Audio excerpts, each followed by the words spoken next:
Ladies and gentlemen, welcome to the Arnie Diaz Show. Today's show, movie news. First up, we're going to talk about Warner Brothers. A whole lot of things have been going on with them in the last couple weeks. Many headlines. Also, Netflix's valuation has dipped $50 billion on the news that for the first time, Netflix has reported a loss of subscribers of 200,000. Ben Affleck and Matt Damon are teaming up for a movie about Nike acquiring the Michael Jordan deal. That and more on the Arnie Diaz Show.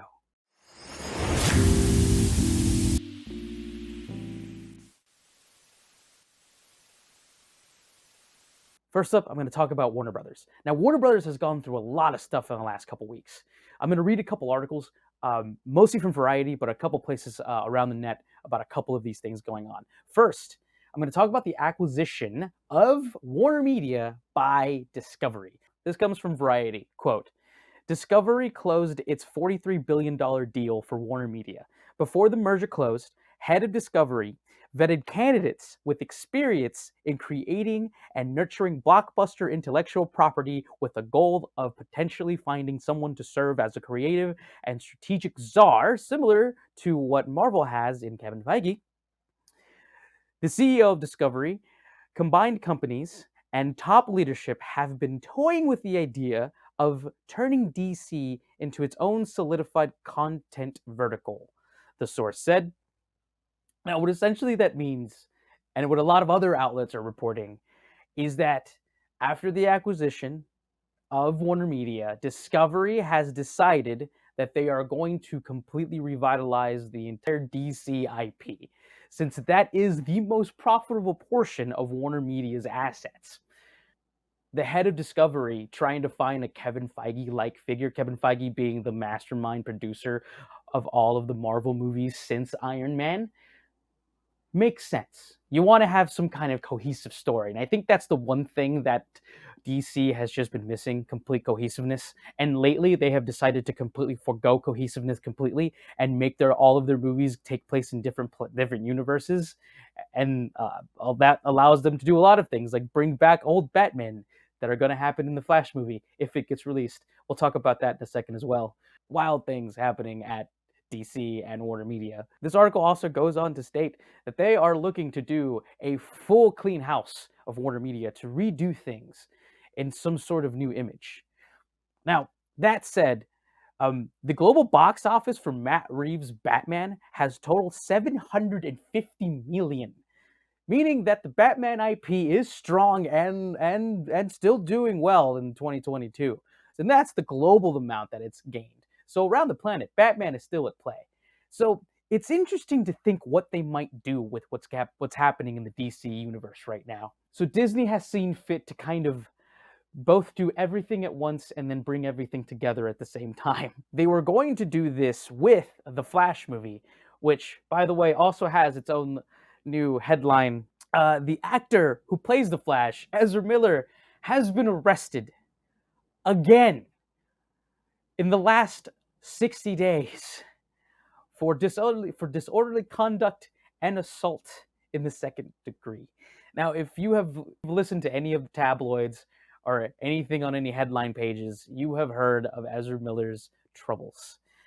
Earlier this year, sorry, not earlier this year, this was literally a month ago, he was arrested for disorderly conduct at a Hawaii bar because he got irate when people started to sing karaoke and apparently lunged at a woman and did not leave when he was asked to leave. On top of that, a year ago, he was seen videotaped assaulting a woman in another bar. He took his hands, wrapped it around her neck, and shoved her to the ground. This is on a very widely available video if you look for it. I will not show it here. And then on April 19th, literally 2 days ago, Ezra Miller was again arrested because he was asked to leave home, and when he didn't leave, he threw a chair, assaulting a woman and causing her a gash on her forehead. Reportedly, the woman denied treatment, and Ezra was arrested and charged with second-degree assault. I hope Ezra Miller gets the help he needs. He obviously needs it. Whatever is going on in his world, this is a person slightly unhinged and could do with some continuity in their life. I wish nothing but the best for him and whatever he gets and whatever help he needs. On the other hand, I do genuinely believe that Warner Media and Disney need to fire him immediately.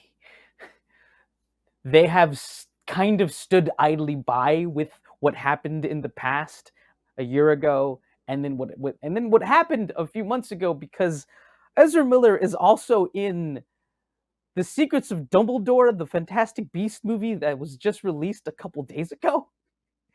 They're in the Ezra Miller business, and it's time to get out of the Ezra Miller business. It's important for this company to at least show that they have the best interest of their talent in mind and give Ezra Miller the opportunity to have some time off from everything. And with this baggage attached to the Flash movie, the merger of Warner Media with Discovery means that Discovery now has to deal with a lot of things happening around them. Do they release the Flash movie? This is a question that is being asked on all of the movie podcasts that I listen to and movie publications that I look at. That is a real question. I think you can't, right? This movie is already filmed, by the way. And reportedly, this also includes Michael Keaton returning as his Batman from 1989. It's a big, fantastical multiverse movie. It's cost it's $200 million of a movie. And the question is, can you replace him? Well, you really can't replace him because he literally plays multiple versions of himself in that movie. So you would have to replace not just him, but the other characters who are also him. It is a real catch-22, and just literally the most interesting kind of story out of all the stories in 2022 that obviously I'm going to keep following. I don't know. I think you don't. I just think you don't for obvious reasons. A person can't do all those things, and then you give him a release of a major motion picture by one of the biggest studios in history and one of the most storied franchises in the history of pop culture. You can't do it, really, but they might. They might do that. We do live in that world. We do live in that timeline where that thing could happen, where they could fucking... Actually, this is what I think you would have to do if you're Warner Brothers. You have to release it, but at the same time, you have to insist that Ezra Miller seek help. Public help, too. Like, I am sure that the Ezra Miller camp right now is in panic mode, and they are trying to convince Ezra Miller to go into some sort of institution so that his brand doesn't get destroyed. And maybe Warner Brothers would push him to do that. That is complete speculation, and I will move away from that now. Warner Brothers has been an interesting studio to watch. They haven't had a real North Star aside from releasing Batman movies and a couple really good other Christopher Nolan movies in the last couple years. And when it comes to DC especially, they really don't know what's going on. Though I do give them this. The Suicide Squad movie was my favorite movie last year. It was incredible. It was good. I liked Batman. It wasn't great. I liked it a lot. Really, really, really, really, really, really liked it a lot. I don't think it was a masterpiece, but I really, really dug it. Really dug it for what it did and what it was doing. And I'm really looking forward to a continuation of that story. But now it's a clean slate. Warner Brothers in new hands. There is a under new ownership sign out in front of the office. Hopefully they do well. I wish nothing but the best for Warner Studios. They do well. That means that people in the industry still have jobs, and we get to still watch people performing their craft. I wish nothing but the best for the business of Warner Media, and nothing for the best for Ezra Miller. I hope he gets the help that needs. And hopefully the people who made the original Flash movie get a whole new job and make a whole new Flash movie. My next story I'm going to talk about is, I think, a really big deal in the world of movie industry and in our economy as a whole. It is really a shift of things. Netflix has lost over $50 billion of its valuation in stocks. This comes from slashfilm.com. Quote, in January, Netflix posted their biggest loss after revealing that they didn't hit their subscriber numbers And now they've eclipsed that bad news with their fourth quarter report of 2022, which showed that they actually lost 200,000 subscribers and expect to lose 2 million more next quarter. Naturally, shareholders didn't care much for that news, and as stocks were sold off, the price plummeted 35.1% in a single day. That translates to 54.4 billion market value lost in one day. Coupled with the January hit, Netflix has lost a whopping 65% of its value as a company in the last 6 months. This comes from Netflix themselves from an earlier report that they give during the shareholders call. Quote, "We're heavily considering stopping the password sharing that has been built up into the service since the beginning, estimating that as many as 100 million homes are streaming Netflix this way.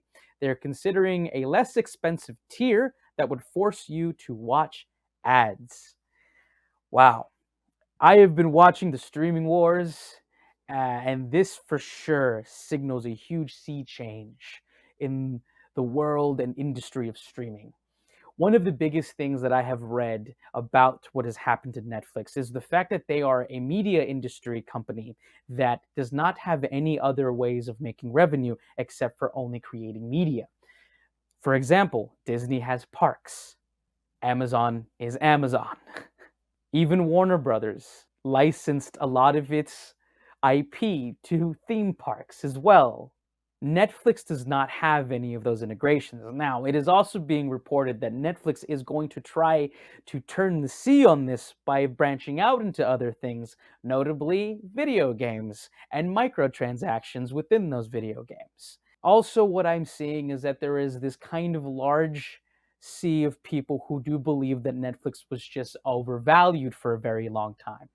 On top of the overvaluation, Netflix is the one provider that charges the most out of all providers, and in a lot of cases, many of them combined as well. For Netflix's highest tier, it's $20 a month, where you can get Disney Plus for only $7.99 a month, and you can get various other services for under $10 a month as well. This combined with also the fact that they stopped operating in Russia, which does show that they lost a fair amount of those subscribers from that country as well, for obvious reasons. Now, I don't think this is a nail in the coffin to Netflix. This is them just changing into what legacy media turns into, a company that has gone far as it can with its subscriber base and now has to figure out other ways of making revenue. I don't think that we're going to lose Netflix in the long term. I do believe they're going to stop making as much content as they have. They spent a lot of money on content, a lot of it. They make about $3 billion a month, but they also spend that on creating a large amount of content. Now, this evaluation bringing them down is a big deal. You know, it signals that the industry as a whole is beginning to mature in the streaming field, and the fact that they're also going to be bringing in an ad service, a service where you actually watch some ads, probably for a lower price, just like how Hulu does it, also signals that it's turning into exactly what cable turned itself into, a service that is bloated and really can only make money off of the eyes that are already watching it. Now, I do hope that Netflix survives because I want the industry to thrive. I want these companies to still be around so that creatives can have jobs to create things.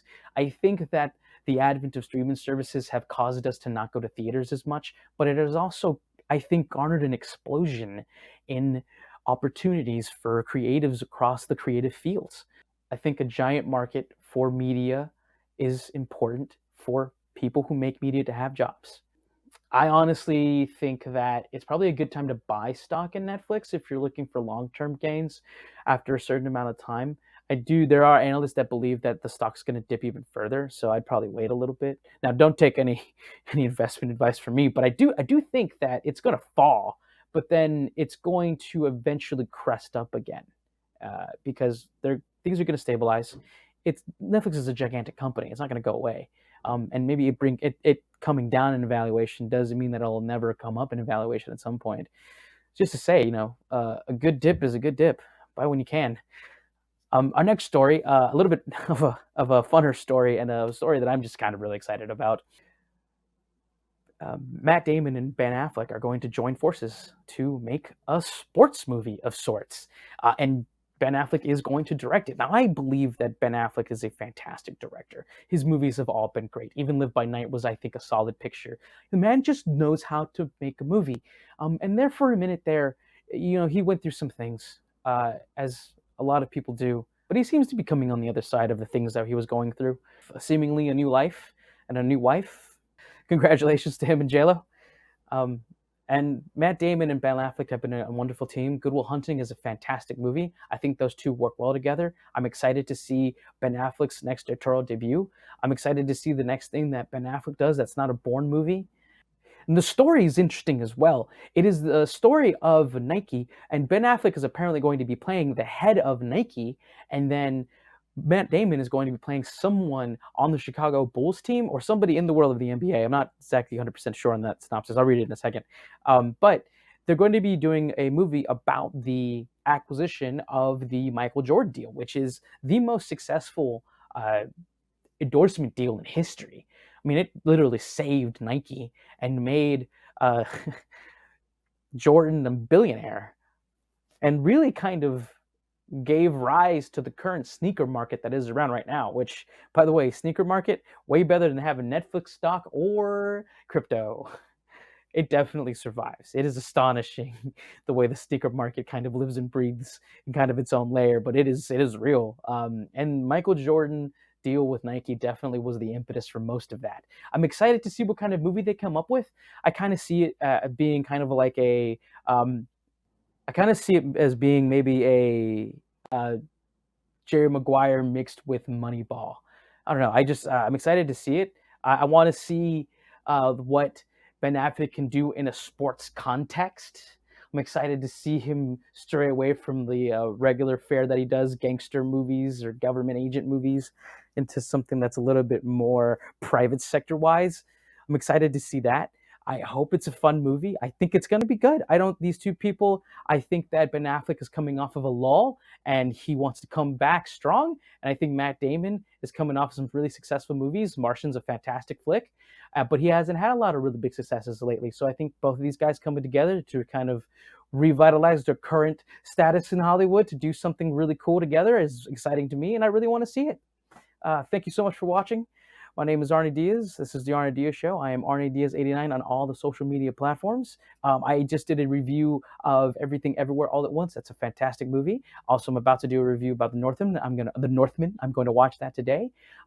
Thank you for watching.